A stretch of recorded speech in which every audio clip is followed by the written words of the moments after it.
Olá, vamos continuar então a leitura da Palavra de Deus no nosso projeto Alimente-se da Bíblia, aprendendo mais com a leitura da Palavra de Deus. Então nós estamos nesse projeto, nesse propósito de ler o Novo Testamento, estamos no Evangelho de Mateus, já lemos o capítulo 1, capítulo 2, capítulo 3 e o capítulo 4. E agora vamos partir para o próximo capítulo. Você já deve ter em mãos a folha para ir anotando os assuntos, tudo aquilo que Deus vai nos revelando. Aqui ao lado vai estar aparecendo um QR Code para que você venha escanear e tirar, imprimir ali a sua folha, para que você possa também ir acompanhando esse estudo. Ela tem a capa, contracapa, para que no final desse estudo você possa encadernar essas folhas e fazer dali um devocional, fazer dali um estudo, para que você venha memorizar tudo aquilo que nós estamos aqui aprendendo, lendo para a glória do Senhor. Nós vamos agora ler então capítulo 5, 6 e 7, que trata do mesmo assunto, as bem-aventuranças. Não sei se caberá tudo num só vídeo, ou nós vamos dividi-lo conforme Deus for revelando a sua palavra. Nós vamos lendo e vamos vendo o tempo que vai dar. Amém? Você já está com caneta, papel na mão, para você já ir anotando tudo aquilo que será revelado para nós através da leitura desta palavra, capítulo 5, 6 e 7 de Mateus, aonde fala das bem-aventuranças. Vamos lá então para a leitura do capítulo 5.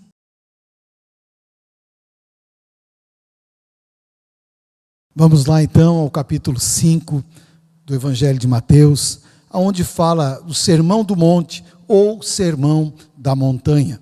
Foi uma pregação feita por Jesus aos discípulos, a uma grande multidão. Nesse Sermão do Monte, Jesus ele ensina princípios importantes sobre a fé e sobre a vida cristã.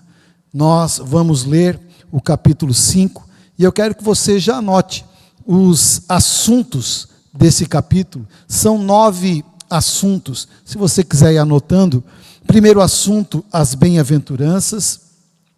Depois, o sal da terra e a luz do mundo. Jesus cumpre a lei. Depois, uma série, o homicídio, o adultério, o divórcio, os juramentos, a vingança, o amor aos inimigos. Esses 9 assuntos, eles estão dentro do capítulo 5 do Evangelho de Mateus, onde Jesus inicia este grande sermão, o Sermão do Monte, as bem-aventuranças. Então nós vamos ler agora. E esses 9 assuntos, nós vamos dividi-los em 3 ensinos principais. Os 9 assuntos, vamos dividir em 3 ensinos, para que nós possamos, entender melhor este grande sermão de Jesus. Primeiro ensino, ele vai falar das bem-aventuranças, 8 características da verdadeira felicidade, onde Jesus ele vai nos ensinar 8 características da verdadeira felicidade. Depois, o próximo ensino, que vai estar do versículo 13 ao versículo 16, ele vai falar da importância de sermos exemplo, o sal da terra e a luz do mundo. E o último ensino vai estar do versículo 17 ao 48, aonde Jesus ele vai nos mostrar a lei do amor. Então, 3 ensinos dentro do capítulo 5, que é as bem-aventuranças, a importância de ser exemplo e a lei do amor. Vamos lá então à leitura? Capítulo 5 do Evangelho de Mateus, versículo 1, vai dizer: Vendo as multidões, Jesus subiu ao monte e se assentou. Seus discípulos aproximaram-se dele, e ele começou a ensiná-los, dizendo: Bem-aventurados os pobres em espírito, pois deles é o reino dos céus. Bem-aventurados os que choram, pois serão consolados. Bem-aventurados os humildes, pois eles receberão a terra por herança. Bem-aventurados os que têm fome e sede de justiça, pois serão satisfeitos. Bem-aventurados os misericordiosos, pois obterão misericórdia. Bem-aventurados os puros de coração, pois verão a Deus. Bem-aventurados os pacificadores, pois serão chamados filhos de Deus. Bem-aventurados os perseguidos por causa da justiça, pois deles é o reino dos céus. Bem-aventurados vocês serão quando por minha causa os insultarem, os perseguirem e levantarem todo tipo de calúnia contra vocês.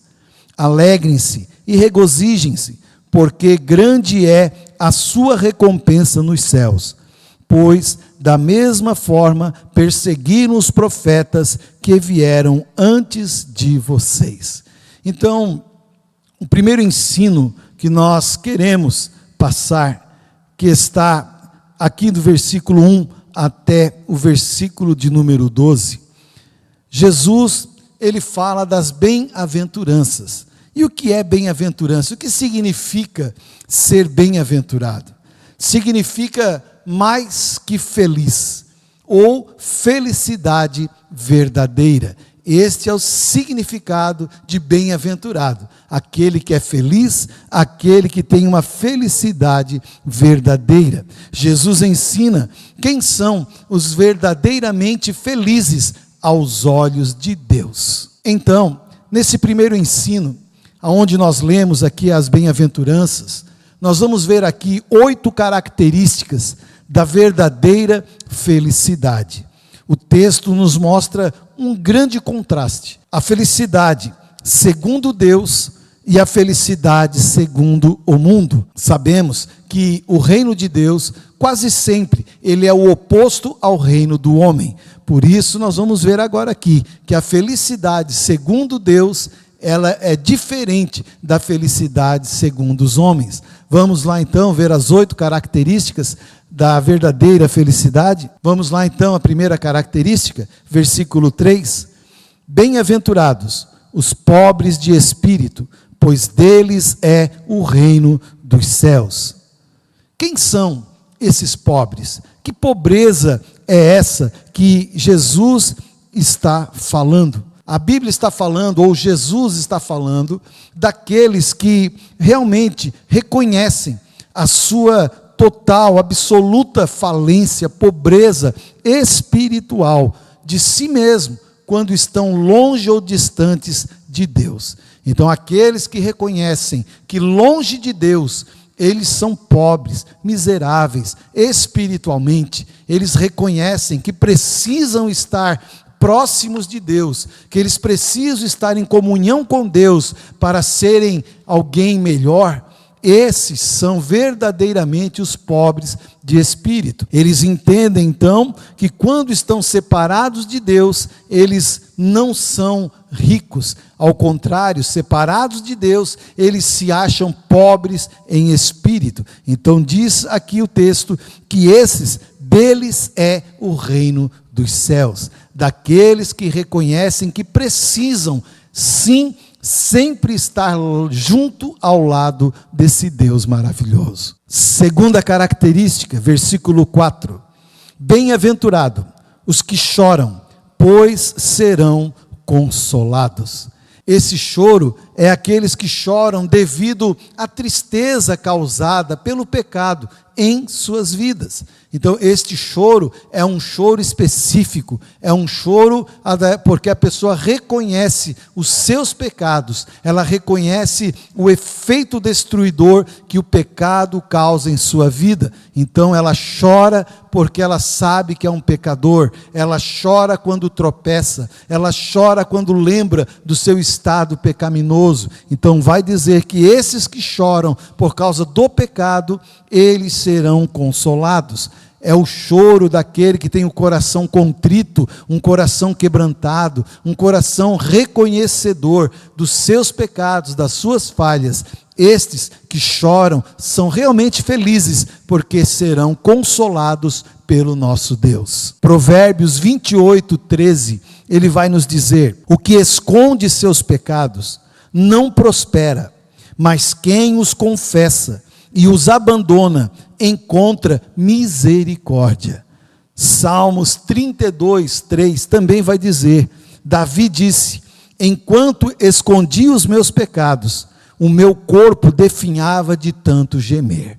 Então, bem-aventurado são os que choram, e choram porque reconhecem o pecado em sua vida, e se arrependem, têm um coração contrito, e têm o desejo de se arrepender, e ter uma nova vida em Cristo. Esses que choram serão consolados, esses que choram são felizes, porque são consolados por Deus. Assim como nós lemos aqui em Provérbios, aqui em Salmos, há um grande poder quando nós abrimos a boca e confessamos o pecado, quando nós choramos de arrependimento e nos confessamos. Terceira característica de uma pessoa bem-aventurada, versículo de número 5, vai dizer: bem-aventurados os humildes, pois eles receberão a terra por herança. Ser humilde não é ser fraco, ser humilde não é ser alguém dominado, não é uma pessoa sem coragem. Ser humilde no reino dos homens pode até ser nobre, pode até ser bonito, mas não é eficaz, não dá desenvoltura, não traz vitórias. Isso no reino dos homens, porque no reino de Deus, a humildade é algo poderoso e precioso. Então, o reino dos céus é diferente do reino dos homens, porque a humildade não é desprezada, enquanto no reino de Deus é valiosa. Quem sabe você se pergunta, por que no reino de Deus a humildade é tão valiosa, é tão preciosa? Porque sem humildade seria impossível vivermos em comunidade e comunhão. É necessário, para que se venhamos viver realmente o reino de Deus, que nós venhamos viver em comunidade e comunhão. E só é possível se nós formos humildes, reconhecermos a nossa posição, reconhecermos, que somos parte de uma família de pessoas diferentes, que pensam diferentes, mas que possuem o mesmo alvo, que é o nosso Deus. Uma frase muito interessante que vai dizer: a alegria dos orgulhosos é diferente da felicidade dos humildes. A alegria dos orgulhosos, nós já explicamos, e é bom aqui falar mais um pouco sobre a diferença entre alegria e felicidade. Enquanto a alegria precisa de fatos, precisa de situações para que ela se manifeste, a felicidade não, ela não depende de nada externo para que ela aconteça. A felicidade é interior, é uma paz que nós temos, é um descanso na nossa alma, isso é felicidade. Enquanto a alegria, ela pode variar de acordo com a situação, pode estar alegre ou pode estar triste. A felicidade, ela é algo constante, que não depende de nada externo para mudar aquilo que sentimos. Então, a alegria dos orgulhosos é diferente da felicidade dos humildes. A quarta característica está no versículo de número 6, que vai dizer: bem-aventurados os que têm fome e sede de justiça, pois serão satisfeitos. Quem tem fome e sede de justiça, está dizendo que significa desejar profundamente fazer o que é certo. Fome e sede é o desejo profundo de fazer aquilo que agrada a Deus. Hoje, fome e sede, ela meio que perdeu o sentido para nós, porque se formos ao tempo de Jesus, fome e sede era algo que muitas pessoas passavam, pois havia escassez de água, escassez de comida. Então eles entendiam bem quando falava de fome e sede, era um desejo, era uma vontade ardente de comer e de beber. Hoje, como nós temos fartura em nossos dias, esse sentido de fome e sede, muitas vezes nós não entendemos ou não damos o valor que é devido. Mas quando Jesus fala sobre quem tem fome e sede, ele fala de alguém que realmente deseja algo com todas as forças, com todas as suas forças. Ele deseja realmente saciar a fome e a sede. Vejamos o que Jesus nos oferece. João 6:35 vai dizer assim: Jesus falando: eu sou o pão da vida. Aquele que vem a mim nunca terá fome. Aquele que crê em mim nunca terá sede. Bem-aventurado os que têm fome e sede de justiça, pois serão saciados. Que nós possamos, sim, ter esta fome e esta sede de fazer aquilo que é certo, aquilo que agrada o nosso Deus, porque assim seremos totalmente saciados pelo nosso Senhor. Quinta característica está no versículo de número 7, a quinta característica de alguém bem-aventurado aos olhos do nosso Deus. Bem-aventurados os misericordiosos, pois obterão misericórdia. É você se compadecer com o sofrimento da pessoa que está ao seu lado. A misericórdia, ela abençoa não somente aquele que é contemplado, mas principalmente aquele que exerce a misericórdia. Por isso que a palavra de Deus vai dizer: bem-aventurado é dar do que receber. Lá em Atos 20:35, onde faz a menção daquilo que Jesus falou, que bem-aventurado, muito mais bem-aventurado é dar do que receber. Também vai nos ensinar que a recompensa de dar é maior do que a alegria de receber. Por isso que a palavra vai dizer: bem-aventurados misericordiosos, porque obterão misericórdia. Melhor é dar do que receber. Melhor é você ter misericórdia, abençoar alguém, porque assim você estará recebendo também galardão, estará recebendo também a misericórdia de Deus para a sua vida. Sexta característica de uma pessoa bem-aventurada, versículo 8: bem-aventurados os puros de coração, pois verão a Deus. Quando a Bíblia fala de coração, a Bíblia está falando do centro das nossas emoções, dos nossos pensamentos, das nossas intenções. A Bíblia não está falando do coração, o músculo que bombeia sangue, mas ela fala da alma, da onde está o centro, da onde origina todos os nossos sentimentos. Então a Bíblia está falando: bem-aventurados puros de coração, puros de pensamento, puros de intenção, puros de emoções. Ter um coração puro significa viver de maneira íntegra, com sinceridade e transparência diante de Deus e diante dos homens. Bem-aventurados os que são puros de coração, pois verão a Deus. Esse verão a Deus não está se referindo somente ao vê-lo na eternidade, mas está falando de vê-lo já nessa vida. Aqueles que são puros de coração terão a alegria de contemplar a presença de Deus já nesses dias, nos dias em que vivemos. Já teremos o prazer de estar sentindo o mover de Deus ao nosso redor, o mover de Deus na nossa caminhada. Então, esse verão a Deus já é para se cumprir agora, nos nossos dias. Daqueles que têm o coração puro verão a Deus. Sétima característica, versículo 9 vai dizer: bem-aventurados pacificadores, pois serão chamados filhos de Deus.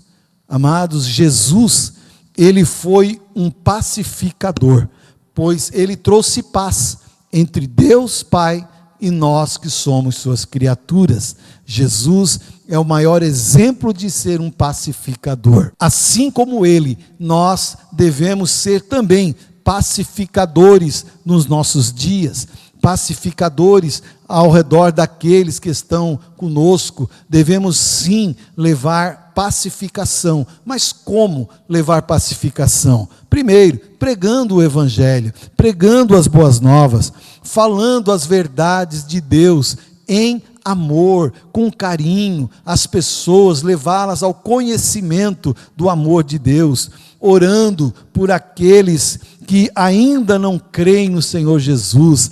Você tem feito isso? Você tem sido um pacificador, pregando o Evangelho, falando as verdades de Deus em amor, orando por essas pessoas que ainda não conhecem e principalmente ministrando o perdão entre os irmãos. Se nós assim agirmos, nós seremos também pacificadores, porque diz a palavra, pois serão chamados filhos de Deus. Se nós somos pacificadores, seremos chamados de filhos de Deus. 8ª característica, versículo 10.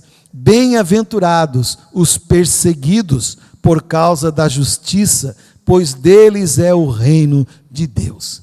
Entre as 8 bem-aventuranças que lemos, esta é a mais desafiadora. Quem, em sã consciência, desejaria ser perseguido, injustiçado por praticar o bem, por praticar aquilo que é bom? Mas Jesus nos leva a entender e a levar isso para a nossa vida, que ao invés de ver alguém que é perseguido por fazer o bem como uma derrota, como um fracasso, como uma perda, ao contrário, o Senhor quer que nós nos enxerguemos esta situação como uma manifestação de fidelidade a Deus, ou uma porta aberta para o reino dos céus.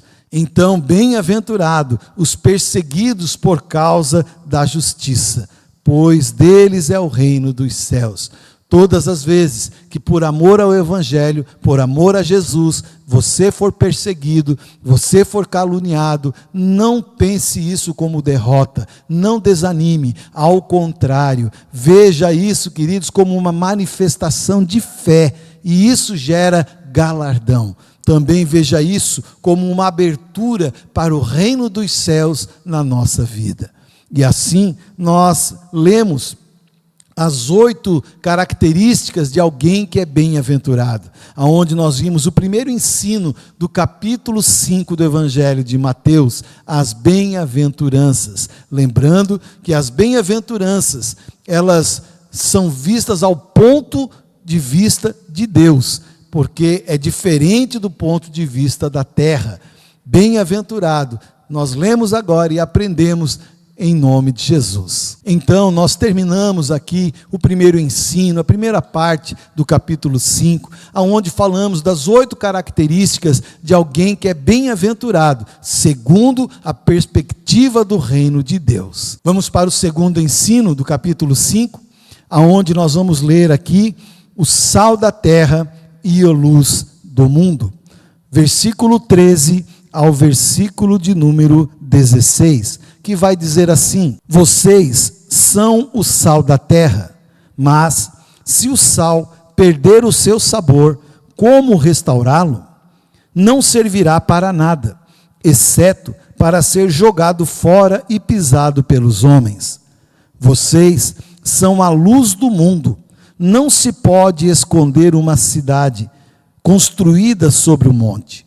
E também ninguém acende uma candeia e a coloca debaixo de uma vasilha.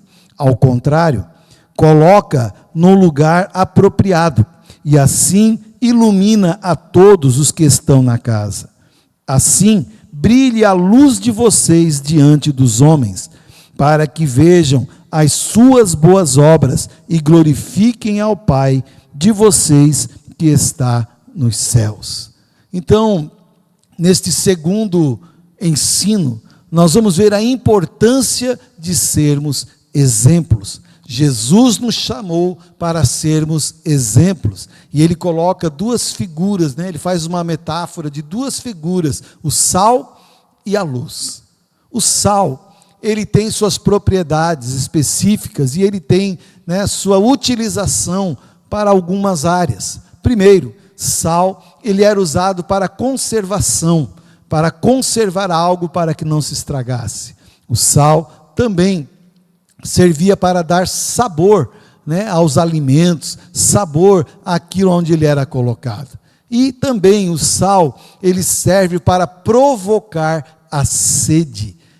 Esses 3 atributos do sal, nós podemos jogá-los para a nossa vida espiritual. Primeiro, para conservar. Nós somos conservados, ou ajudamos a conservar a humanidade, quando nós somos sal, quando nós levamos o Evangelho a essas pessoas.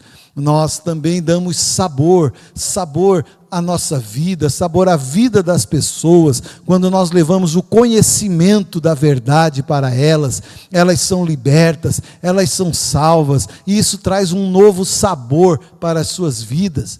E também, o que não é muito comentado, o sal, ele serve para dar sede, para trazer sede. Quando nós levamos o evangelho, queridos, este evangelho, ele tem que provocar sede nas pessoas, de quererem mais, de quererem buscar mais, de quererem saciar essa sede. E isso tudo vem do sal. Por isso nós devemos ser este sal que leva preservação, que leva sabor e que também gera sede nas pessoas. Isso tudo falando de sal. O sal, como ele é usado na alimentação, ele deve ser usado sempre na medida certa. Sal demais ninguém come, sal de menos também não é bom. O sal deve ser na medida certa. Isso nos leva a entender que quando nós estamos evangelizando, nós devemos ser sábios,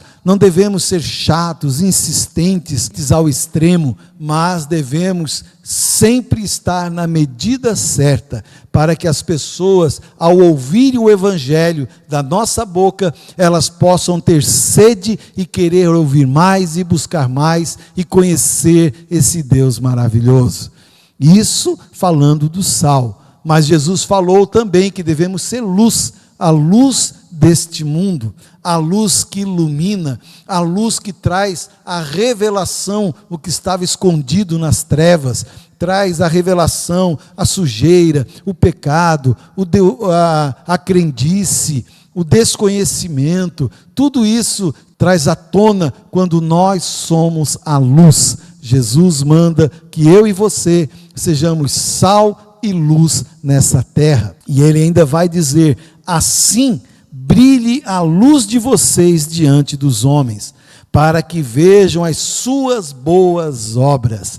Então, ser sal e ser luz é possível quando nós executamos boas obras, quando somos exemplos a serem seguidos por esta sociedade. Assim, brilhe a luz de vocês diante dos homens, e para que eles glorifiquem ao nosso Deus que está no céu. Então o Senhor fala sobre a importância das boas obras, a importância do bom testemunho, que eu e você venhamos ser sal e luz no lugar aonde Deus nos plantou. Terceiro ensino do capítulo 5, nós vamos falar agora, sobre a lei do amor. Jesus, ele começa agora a pregar e ensinar uma série de leis principalmente sobre o amor. Então vamos lá, ele fala sobre obediência, ira, adultério, divórcio, juramento, vingança, sobre os inimigos. Então nós vamos ler agora do versículo 17 até o versículo de número 48, que vai dizer assim: não pensem que vim abolir a lei ou os profetas. Não vim abolir, mas cumprir. Digo a verdade: enquanto existirem céus e terra, de forma alguma desaparecerá a lei, a menor letra ou o menor traço, até que tudo se cumpra. Todo aquele que desobedecer a um destes mandamentos, ainda que dos menores, e ensinar os outros a fazerem o mesmo, será chamado menor no reino dos céus. Mas todo aquele que praticar e ensinar esses mandamentos será chamado grande no reino dos céus. Pois eu digo que se a justiça de vocês não for muito superior à dos fariseus e mestres da lei, de modo nenhum entrarão no reino dos céus. Sobre o homicídio, verso 21, vocês ouviram o que foi dito aos antepassados: não matarás, e quem matar estará sujeito a julgamento. Mas eu digo a vocês que qualquer que se irar contra o seu irmão estará sujeito a julgamento. Também qualquer que disser a seu irmão raca, será levado ao tribunal, e qualquer que disser louco corre o risco de ir para o fogo do inferno. Portanto, se você estiver apresentando sua oferta diante do altar e ali se lembrar de que seu irmão tem algo contra você, deixe sua oferta ali diante do altar e vá primeiro reconciliar-se com seu irmão. Depois, volte e apresente a sua oferta. Entre em acordo depressa com o seu adversário, que pretende levá-lo ao tribunal. Faça isso enquanto ainda estiver com ele a caminho, pois, caso contrário, ele poderá entregá-lo ao juiz, e o juiz ao guarda, e você poderá ser jogado na prisão. Eu garanto que você não sairá de lá enquanto não pagar o último centavo. Sobre o adultério, versículo 27. Vocês ouviram o que foi dito, não adulterarás. Mas eu digo, qualquer que olhar para uma mulher e desejá-la, já cometeu adultério com ela no seu coração. Se o olho direito o fizer pecar, arranque-o e lance-o fora. É melhor perder uma parte do seu corpo do que ser todo ele lançado no inferno. E se a sua mão direita fizer pecar, corte-a e lance-a fora. É melhor perder uma parte do seu corpo do que ir todo ele para o inferno. O divórcio, verso 31. Foi dito: aquele que se divorciar de sua mulher deverá dar-lhe certidão de divórcio. Mas eu digo que todo aquele que se divorciar de sua mulher, exceto por imoralidade sexual, faz que ela se torne adúltera, e quem se casar com a mulher divorciada estará cometendo adultério. Os juramentos, verso 33. Vocês também ouviram o que foi dito aos seus antepassados: não jure falsamente, mas cumpra os juramentos que você fez diante do Senhor. Mas eu digo, não jurem de forma alguma, nem pelos céus, porque é o trono de Deus, nem pela terra, porque é o estrado de seus pés, nem por Jerusalém, porque é a cidade do grande rei. E não jure pela sua cabeça, pois você não pode tornar branco ou preto nenhum fio de cabelo. Seja o seu sim, sim, e o seu não, não. O que passar disso vem do maligno. A vingança, versículo 38. Vocês ouviram o que foi dito: olho por olho e dente por dente. Mas eu digo, não resistam ao perverso. Se alguém o ferir na face direita, ofereça-lhe também a outra. E se alguém quiser processá-lo e tirar de você a túnica, deixe que leve também a capa. Se alguém o forçar a caminhar com ele 1 milha, vá com ele 2. Dê a quem pede, e não volte as costas àquele que deseja pedir algo emprestado. O amor aos inimigos, verso 43. Vocês ouviram o que foi dito: ame o seu próximo e odeie o seu inimigo. Mas eu digo, amem os seus inimigos, orem por aqueles que os perseguem, para que vocês venham a ser filhos de seu Pai que está no céu. Porque Ele faz raiar o seu sol sobre os maus e bons, e derrama chuva sobre justos e injustos. Se vocês amarem aqueles que os amam, que recompensa vocês receberão? Até os publicanos fazem isso. E se saudarem apenas os seus irmãos, o que estarão fazendo demais? Até os pagãos fazem isso.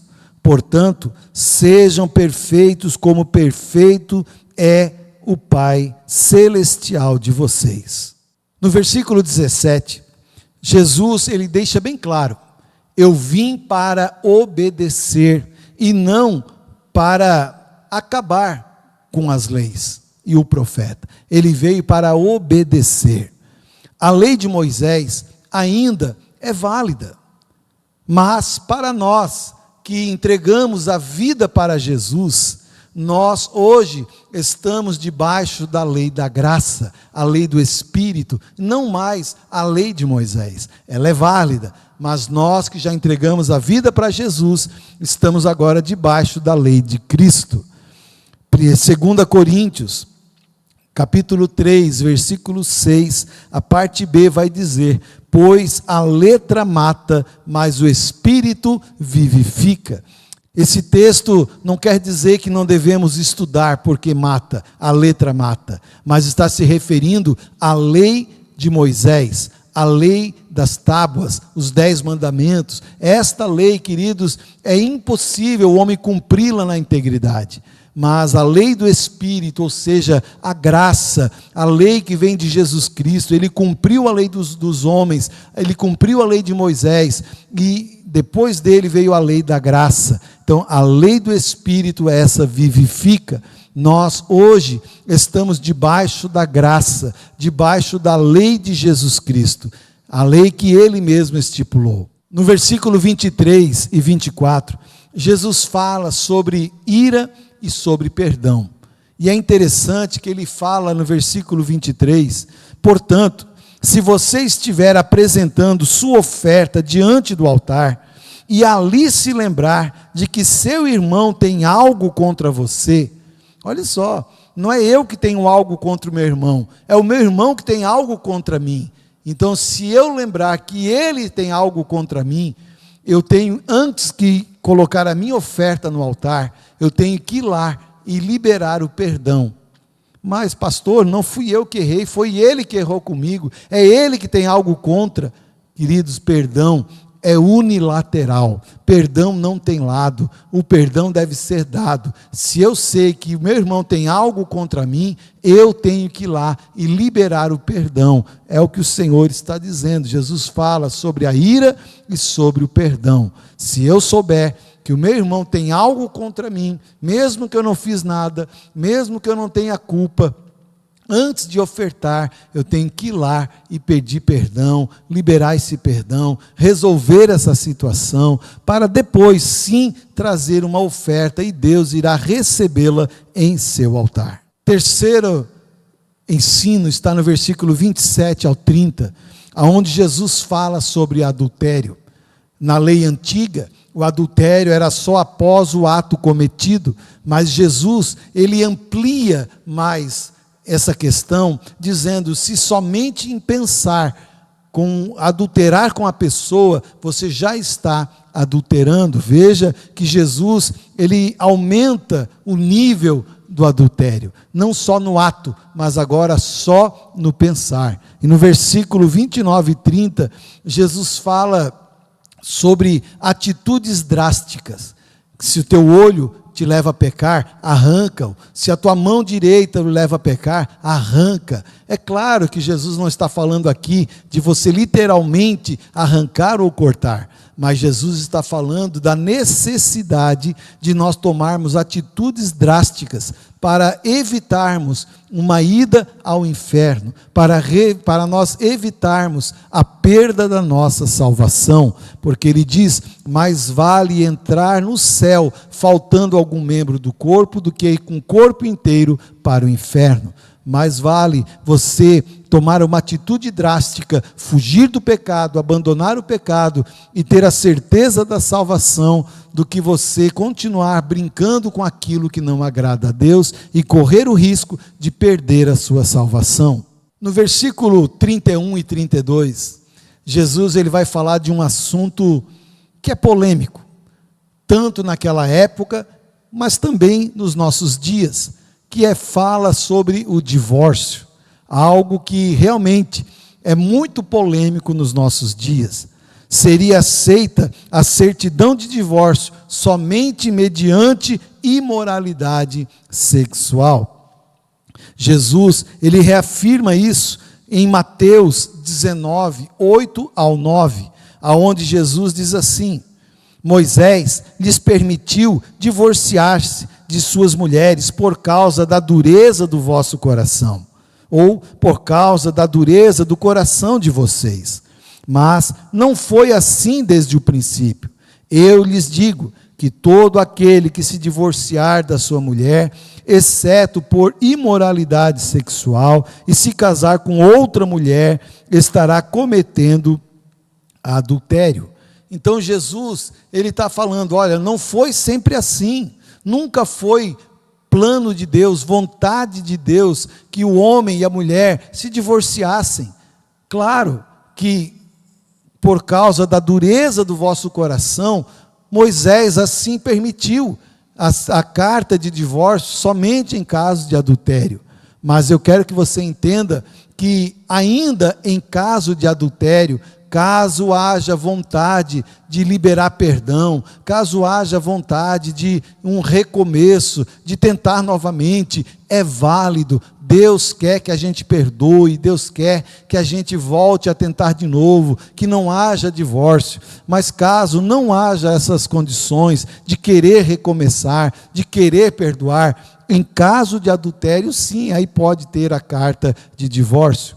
Mas e se nós formos falar agora de, não só de adultério, mas se nós formos falar de casos de violência, de agressão, de abandono, e aí, o que a Bíblia fala? Deve-se divorciar em caso de violência doméstica? Queridos, olhe só o que diz Malaquias 2,16. O próprio Deus, ele vai dizer, eu odeio o divórcio, diz o Senhor, o Deus de Israel, e também o homem que se cobre de violência, como se cobre de roupas, diz o Senhor dos exércitos. O mesmo Deus que odeia o divórcio, odeia também a violência dentro do casamento, a violência entre homem e mulher. Deus, ele abomina. Quem comete violência, entenda, quem comete a violência física dentro do matrimônio, ele já desistiu, já abandonou o matrimônio, e ele também já perdeu a sua fé, já virou um descrente, já não segue mais os ensinamentos de Jesus. Então, 1 Coríntios 7, do versículo 12 ao versículo 15, vai nos dizer também assim, aos outros eu mesmo digo isso, e não o Senhor. Se um irmão tem uma mulher descrente, e ela se dispõe a viver com ele, não se divorcie dela. E se uma mulher tem marido descrente, e ele se dispõe a viver com ela, não se divorcie dele. Pois o marido descrente é santificado por meio da mulher, e a mulher descrente é santificada por meio do marido. Se assim não fosse, seus filhos seriam impuros, mas agora são santos. Todavia, se o descrente separar-se, que se separe. Em tais casos, o irmão ou a irmã não fica debaixo da servidão. Deus nos chamou para vivermos em paz. Então, o que Paulo está dizendo é que se uma pessoa é descrente, ou seja, ela não se converte, ela não quer saber de Jesus, ela não quer mudar de vida, ela quer continuar no erro, e ela está casada com alguém que serve a Deus, e ela quer se separar, não tem jeito, então que se separe, né? Se separe, e a pessoa fica livre.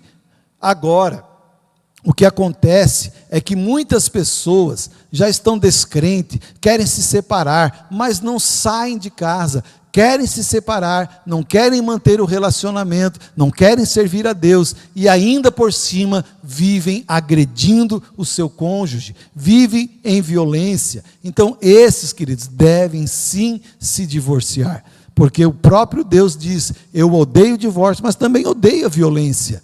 Então se a pessoa é descrente, ou seja, ela não crê em Deus, não crê no perdão, não crê no amor, e ela é violenta, então ela já abandonou esse casamento, ela já não quer mais esse relacionamento, só falta o sair de casa. Então, queridos, nesse caso, a Bíblia também aceita o divórcio, que a pessoa que é descrente, já largou o evangelho, ela não quer nada com Deus, então se ela se separar, que se separe.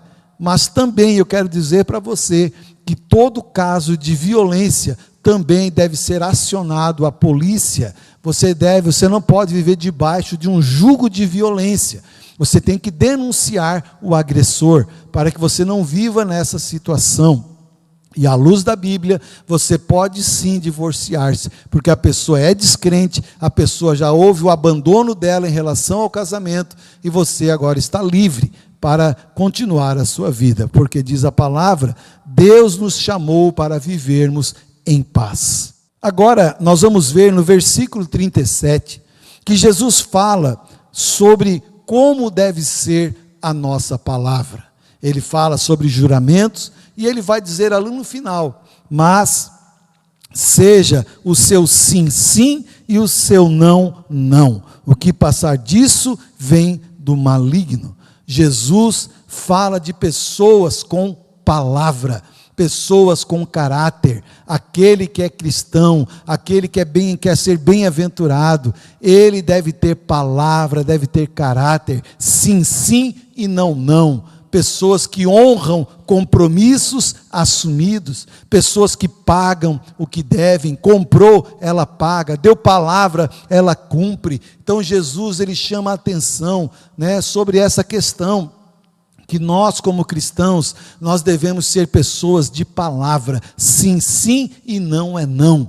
Tudo que vem além disso é do maligno. Então Jesus nos orienta, filho, seja alguém de palavra. Se você é um cristão, ele está falando da lei do amor. Se você ama Jesus, seja alguém de palavra. Hoje, infelizmente, quando nós nos identificamos como cristãos, como pessoas que servem a Deus, aí fora no comércio, queridos, a imagem não é boa. As pessoas olham como velhacos, pessoas sem palavras, sem compromisso, mas que através da minha vida, através da sua vida, isso venha a ser revertido, que nós venhamos ser pessoas de palavra, dar bom testemunho, dar crédito à nossa palavra, sim, sim e não, não. Tudo que vem disso, além disso, vem do maligno. Que nós possamos ser pessoas de caráter e representarmos Cristo aí fora de cabeça erguida. No versículo 43, Jesus vai dizer, mas eu lhes digo, amem seus inimigos e orem por aqueles que vos perseguem. Em um mundo de ódio que nós vivemos, essa é uma visão radical, difícil de ser assimilada. Orar, amar os inimigos, orar pelos que perseguem.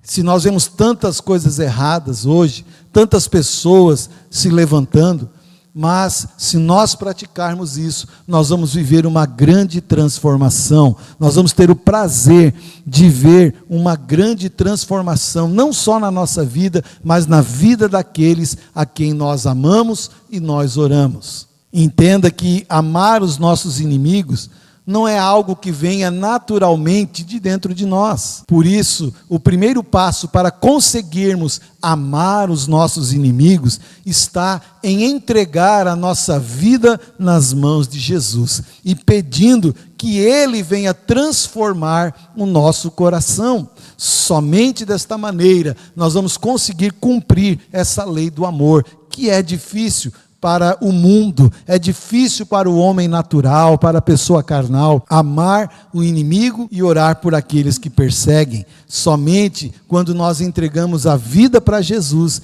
e pedimos para que Ele venha transformar o nosso coração, aí sim nós vamos conseguir aplicar esta lei do amor chamada perdão e oração pelos inimigos. Também quero que você entenda que amar os nossos inimigos não quer dizer concordar com o erro que eles praticam. Nós temos que orar, corrigir em amor, orar por eles, amá-los, mas não concordando com aquilo que eles fazem, não sendo participante do mesmo erro, orar para que eles venham se converter. Também não devemos nos alegrar com as consequências que muitas vezes vêm sobre a vida deles, com as coisas ruins que pode acontecer com eles. Nós temos que orar e realmente ter misericórdia com aquilo que acontece com eles, e não se alegrar com os seus problemas. com as suas dificuldades. Lembre-se também, a nossa luta não é contra a carne e nem contra sangue, a nossa luta é espiritual. Então, os que hoje nós colocamos como inimigos, queridos, entenda, são pessoas que são usadas espiritualmente. Então a nossa luta não é carnal, a nossa luta é espiritual. Então vamos orar pelos inimigos, vamos amar os inimigos e orar por aqueles que nos perseguem, porque eles são apenas instrumentos do inimigo. Mas uma vez que nós, orando por eles, eles venham se converter, conhecer a verdade, eles vão deixar de ser inimigos e vão se tornar irmãos para nós. Como começar a mudar a minha atitude em relação aos inimigos? Eu quero ler para você aqui algumas atitudes práticas que nós devemos ter para mudar essa relação entre nós e aqueles que nos perseguem. Primeiro, ore pedindo ajuda de Deus para amar os seus inimigos. Somente com a ajuda de Deus, nosso coração será transformado e nós poderemos amar os nossos inimigos. Ore para que eles conheçam a Jesus e possam se arrepender. Ore pela conversão dos seus inimigos, porque eles deixarão de ser inimigos e se tornarão nossos amigos. Lembre-se que seus inimigos são pessoas como você, que têm virtudes e defeitos, né? Eles não são diferentes, eles são como nós. Nós temos virtudes e temos defeitos, e eles também. Antes de atirar a primeira pedra, reflita se você nunca cometeu um pecado parecido. Lembra quando Jesus estava diante daquela prostituta e eles queriam apedrejá-la? O que ele disse? Quem não tiver pecado, atire a primeira pedra. Então, antes de nós julgarmos, antes de nós revidarmos alguma coisa, lembre-se, será que eu, antes de conhecer a Cristo, também não cometi algum erro semelhante? Outro lembrete diz assim: lembre-se que Deus ama esses inimigos tanto quanto ama você. Deus ama eles tanto quanto ama eu e você, infinitamente. Antes de nós nos convertermos, Jesus já nos amava. Antes de eles se converterem, Jesus já os ama. Lembre-se disso. Outra atitude: não procure se vingar, não procure fazer justiça com as suas mãos. Deixa Deus trabalhar, deixa Deus agir. Quando nós fazemos justiça com as nossas mãos, nós estamos deixando de experimentar Deus agir em nosso favor. Deus só vai agir em nosso favor se nós deixarmos de buscar a nossa própria vingança.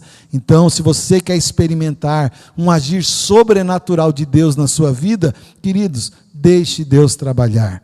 Outra atitude: ofereça ou peça perdão aos inimigos, aos seus inimigos, né? Ofereça ou peça perdão. Perdão é unilateral, perdão não tem lado. Olha o que Jesus falou para Pedro: Pedro, é 70 vezes 7, não tem quantidade, não tem lado, você tem que liberar perdão. Perdão é uma necessidade. Nós vamos ver daqui a pouco, no capítulo 6, que perdão não é favor, perdão é necessidade. E por último, atitude para nós agirmos em relação aos inimigos: lembre-se que seu verdadeiro inimigo é o diabo e não o ser humano. Amém? Então, esses foram todos os ensinamentos, né? Os 3 ensinamentos do capítulo 5 do Evangelho de Mateus. Foram 9 assuntos divididos em 3 ensinamentos que nós meditamos aqui. Então, que Deus abençoe. E nós vamos agora para o capítulo 6 do Evangelho de Mateus.